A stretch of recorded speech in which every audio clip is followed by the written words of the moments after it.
രാധേ കൃഷ്ണ. ശ്രീ ഗുരുവായൂരപ്പ ശരണം. സുഹൃതികളായ എല്ലാ പുണ്യാത്മാക്കൾക്കും വിനീതമായ നമസ്കാരം. 2026 ഓഗസ്റ്റ് മാസം 23-ാം തീയതി അഥവാ ചിങ്ങമാസം 7-ാം തീയതി ശ്രാവണ മാസത്തിലെ ശുക്ലപക്ഷ ഏകാദശിയായ പുത്രത ഏകാദശിയാണല്ലോ. അപ്പോ പുത്രത ഏകാദശിയെ കുറിച്ച് നമുക്ക് ഒന്ന് സ്മരിക്കാം. കൃഷ്ണ ഗുരുവായൂരപ്പ. ഈ പുത്രത ഏകാദശിയെ ദാമോദര ഏകാദശി എന്നും പറയാറുണ്ട്. ഈ ദ്വാദശിയെ ദാമോദര മഹാദ്വാദശി എന്നും പേരിലും അറിയപ്പെടുന്നു.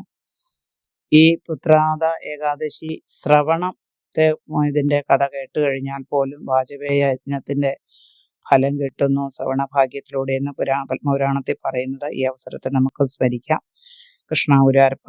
ഏകാദശി ഒന്ന് സ്മരിക്കാം. ഹരേ രാമ രാമ രാമ ഹരേ ഹരേ, ഹരേ കൃഷ്ണ കൃഷ്ണ കൃഷ്ണ ഹരേ ഹരേ, ഹരേ രാമ രാമ രാമ ഹരേ ഹരേ, ഹരേ കൃഷ്ണ കൃഷ്ണ കൃഷ്ണ ഹരേ ഹരേ, ഹരേ രാമ രാമ രാമ ഹരേ ഹരേ, ഹരേ കൃഷ്ണ കൃഷ്ണ ഹരേ ഹരേ. സർഗസ്ഥിതി പ്രളയഹേതുമചിന്യ ശക്തിം വിശ്വേശ്വരം വിദിത വിശ്വമനന്തമൂർത്തിം നിർമുക്തബന്ധനമപാര സുഹാംബുരാശിം ശ്രീവല്ലഭം വിമലബോധകനം നമാമി. ദിച്ചൊരീ വേല നമുക്കു ചെയ്യാം, വിശ്വേശ്വരൻ വേദനമേകിടയുണ്ടവൻ ഈശന്റെ ഒന്തോപ്പിള നീളെ സ്നേഹാമൃതത്താലതു സിദ്ധമാക്കാം. എൻ ശബ്ദം തവ മന്ത്രം, എന്റെ കരകർമ്മൗഖം ത്വതീയാർച്ചനം, സഞ്ചാരങ്ങൾ പ്രദക്ഷിണങ്ങൾ അശനം ഹോമം സുതം കീർത്തനം ചെയ്യാവേശനമോ നമസ്കൃതിയും അങ്ങെല്ലാം സമർപ്പിക്കുമൻ. സർവാംഗക്രിയ പൂജയായി കരുതണേ ശ്രീ മഹാദേവ ശംഭോ രാജരാജേശ്വരി. ശ്രീ ഗുരുവായൂരപ്പ ശരണം. ഗുരുവായൂരപ്പന്റെ അപാരമായ ഭക്തവാത്സല്യം, കാരുണ്യം. ഓഗസ്റ്റ് മാസം 23-ാം തീയതിയാണോ 24-ാം തീയതിയാണോ ഏകാദശി എന്ന ഒരുപാട് പേരുടെ സംശയത്തിന് യാതൊരു അവകാശവുമില്ല. 23-ാം തീയതി വെളുപ്പിന് 2 മണിക്ക് ഏകാദശി തിഥി തുടങ്ങി 24-ാം തീയതി വെളുപ്പിന് 4:18 വരെ ഏകാദശി തിഥിയുണ്ട്.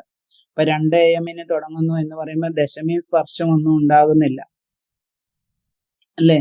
സൂര്യോദയം വരുമ്പോ 5:45, 6 ആയിട്ട് സൂര്യോദയം എന്തായാലും ആവത്തുള്ളൂ. അപ്പൊ ദശമി സ്പർശം ഒന്നും ഇല്ലാത്ത യാതൊരു സംശയത്തിന് അവകാശമില്ല. 2 മണിക്ക് ഏകാദശി തിഥി തുടങ്ങുന്നുണ്ട്. 23-ാം തീയതി തന്നെയാണ് ഏകാദശി എന്ന സംശയലേശമന്യേ നമുക്ക് തീരുമാനിക്കാം. പിന്നെ ഹരിവാസര സമയം 23-ാം തീയതി രാത്രി 9:44 ആരംഭിച്ച് 24-ാം തീയതി 10:49 വരെയാണ് ഹരിവാസര സമയം. എല്ലാ ഏകാദശിയിലും പറയാറുള്ളത് പോലെ തന്നെ ഈ ഏകാദശി വ്രതാനുഷ്ഠാനങ്ങൾ അങ്ങനെ തന്നെ ഹരിവാസര സമയത്ത് ധാരാളം ഈശ്വരീയ ചിന്തകൾക്ക് സന്ദർഭം കണ്ടെത്താൻ വളരെ നന്നായിരിക്കും. 24-ാം തീയതി തന്നെ ദ്വാദശി പാരണ വീടാം. 25-ാം തീയതി 8 വിനാഴിക മാത്രമേ ദ്വാദശി ഉള്ളൂ എന്നും കൂടെ നമുക്ക് ഈ അവസരത്തിൽ സ്മരിക്കേണ്ടതാണ്.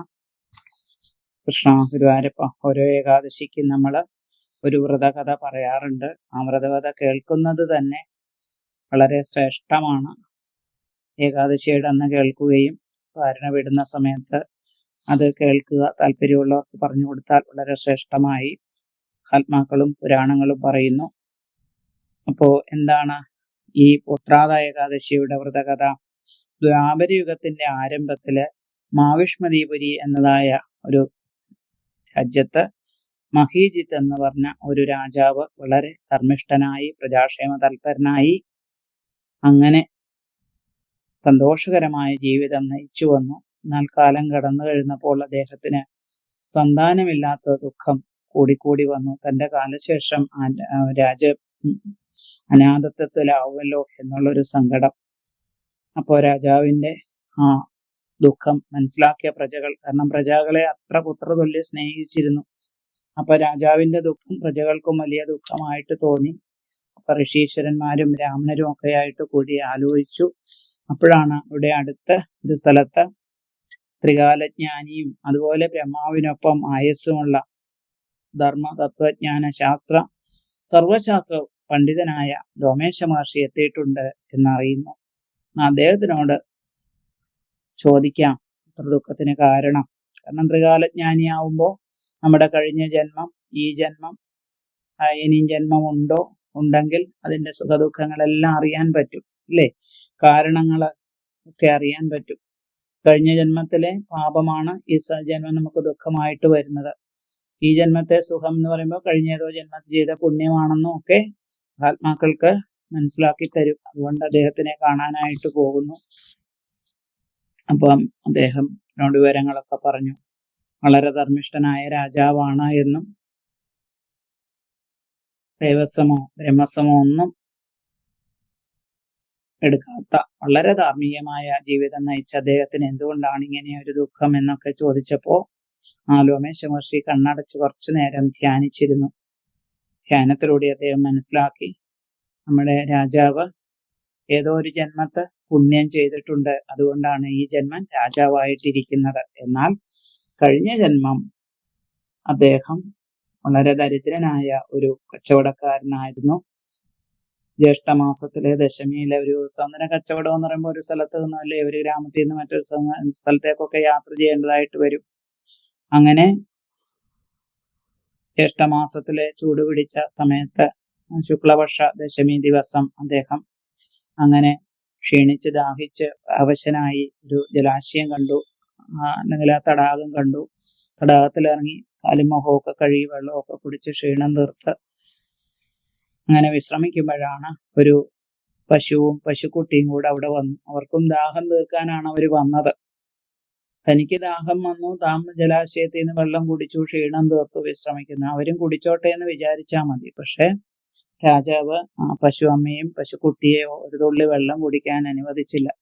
മനുഷ്യന് വിശപ്പും ദാഹവുമാണല്ലോ ശരീരധർമ്മത്തിന് ഏറ്റവും അത്യന്തം ശുദ്ധവായു പോലെ തന്നെ.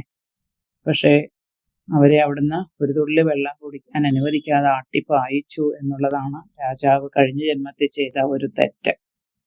അപ്പോ കഴിഞ്ഞ ജന്മത്തിൽ ഇങ്ങനെ ആ പശുവമ്മയ്ക്കും പശുക്കുട്ടിക്കും വെള്ളം കുടിക്കാനുള്ള അർഹത നഷ്ടപ്പെടുത്തിയതിന്റെ പാപമാണ്. പശുക്കുട്ടിയാണെങ്കിൽ ഒരു ജീവനല്ലേ, അപ്പൊ ആ ഒരു കൊച്ചു ജീവനെ വേദനിപ്പിച്ചു. അതാണ് ഈ ജന്മം ഒരു സന്താനമില്ലാതെ ദുഃഖം അനുഭവിക്കുന്നത്. അപ്പൊ പിന്നെ രാജാവായതോ, അത് ഒരു ജന്മത്തെ പുണ്യത്തിന്റെ ഫലമായിട്ട് രാജാവായിട്ടിരിക്കുന്നു. എന്നാൽ രാജാവായിട്ടിരിക്കുമ്പോഴും പൂർണ്ണമായ സുഖം അനുഭവിക്കാൻ സാധിക്കാത്തത് ഇങ്ങനെ ഒരു തെറ്റ് ആ പശുക്കുട്ടിയോട് ചെയ്തതിൻ്റെയാണ് എന്ന് അല്ലേ? നമ്മൾ ഏറ്റവും ബഹുമാനിക്കേണ്ടതാണ് പശുക്കളെ അല്ലേ? ഗോബ്രാഹ്മണീഭ്യോ ശുഭമസ്തു നിത്യം.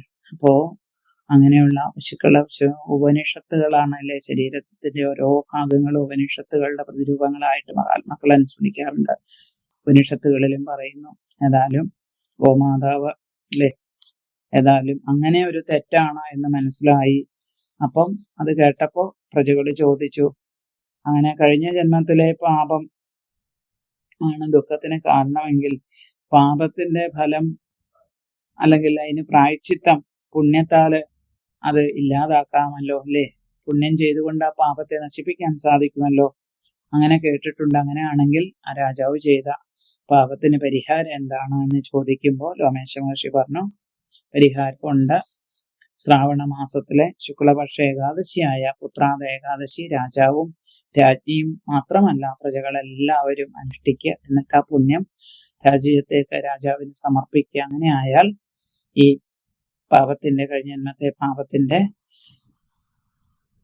പൂർണ്ണമായിട്ട് നശിക്കുമെന്നും ശേഷം സന്താന ഭാഗ്യം കിട്ടുമെന്ന് പറയുന്നു. അതനുസരിച്ച് ശുക്ലപക്ഷം ശ്രാവണമാസം ഏകാദശി രാജാവും പത്നിയും മാത്രമല്ല പ്രജകളും മുഴുവൻ, ആ രാജ്യം മുഴുവൻ, കാരണം ആ മഹിഷ്മതിപുരി മുഴുവൻ ആ രാജാവിന്റെ സന്താനം ഇല്ലാത്ത ദുഃഖത്തിൽ എല്ലാവർക്കും ഒരുപോലെ ദുഃഖിതരായിരുന്നു.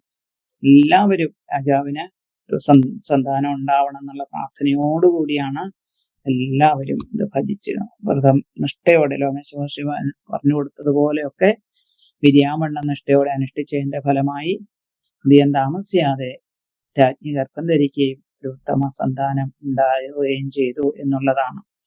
അപ്പോൾ മനസ്സുകൊണ്ടോ വാക്കുകൊണ്ടോ പ്രവൃത്തി കൊണ്ടോ നമ്മൾ ആരെയെങ്കിലും വേദനിപ്പിച്ചാൽ അതൊക്കെ പാപമായിട്ട് നമുക്ക് ദുഃഖമായിട്ട് ഈ ജന്മത്തിൽ വരും.